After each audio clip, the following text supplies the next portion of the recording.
రైతులు తమ వ్యవసాయ పద్ధతుల విధానంలో మార్పులు చేసుకుంటున్నారు. తక్కువ శ్రమతో ఎక్కువగా లాభాలు పొందే విధానాన్ని అలవర్చుకుంటూ ముందుకు పోతున్నారు. ఎక్కువగా మామిడి, బొప్పాయి, అరటి పంటలు సాగు చేసే రైతులు అంతర పంటలుగా వివిధ రకాల కూరగాయల పంటలను ప్రకృతి విధానంలో సాగు చేస్తూ పెట్టుబడి తగ్గించుకుంటూ అధిక లాభాలను పొందుతున్నారు. ఈ విధానాలని పాటిస్తూ మన్యం జిల్లాకు చెందిన ఓ గిరిజన రైతు జీడి మామిడిలో అంతర పంటలు సాగు చేసి అదనపు ఆదాయం పొందుతున్నారు.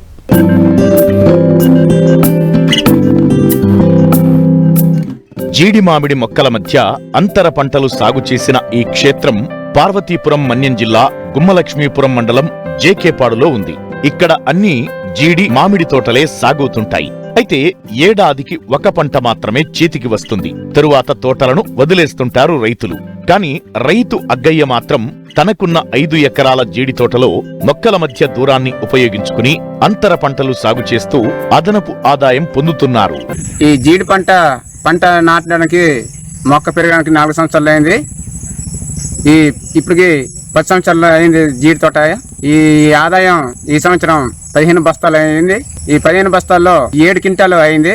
7 క్వింటాల్లో మనకి 70,000 సుమారు పంట ఆదాయం వచ్చింది. ఖర్చులు పోను మాకు 70,000కి ఖర్చులు పోను మాకు 50,000 ఆదాయం మిగిలింది. తోట ఆదాయం నాకు చాలక జీడి తోటలో అంతర పంట మినుములు పంట వేసాను.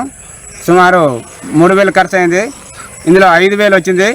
నాకు ఒక 2,000 మాకు వచ్చింది ఆదాయం. ఈ ఏడాది ఈ పత్తి వేసి చూద్దామని ఈ పత్తి వేసాను.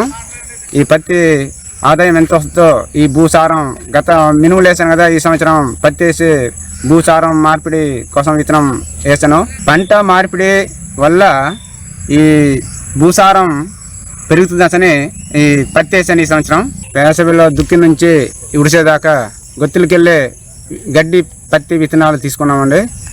ఆ పత్తి వేసి ఇప్పుడు 6,000 రూపాయలు ఖర్చు అయిందండి. సేంద్రియ ఎరువులు వేసామండి, ఆవు పేడలు వేసామండి. దాన్ని పురుగు మందులు మన వేపరొడ్డ, ఆవు మూత్రం ఈ ఎరువులని ఊరేసి పిచికారీ చేసాం. దీర్ఘకాలిక పంటలను వేస్తున్నా అందులో కూడా అంతర పంటలను వేసి ఏమాత్రం భూమిని సమయాన్ని వృధా చేయకుండా రాబడి పొందుతున్న రైతు అగ్గన్న సాటి రైతులకు ఆదర్శంగా నిలుస్తున్నారు.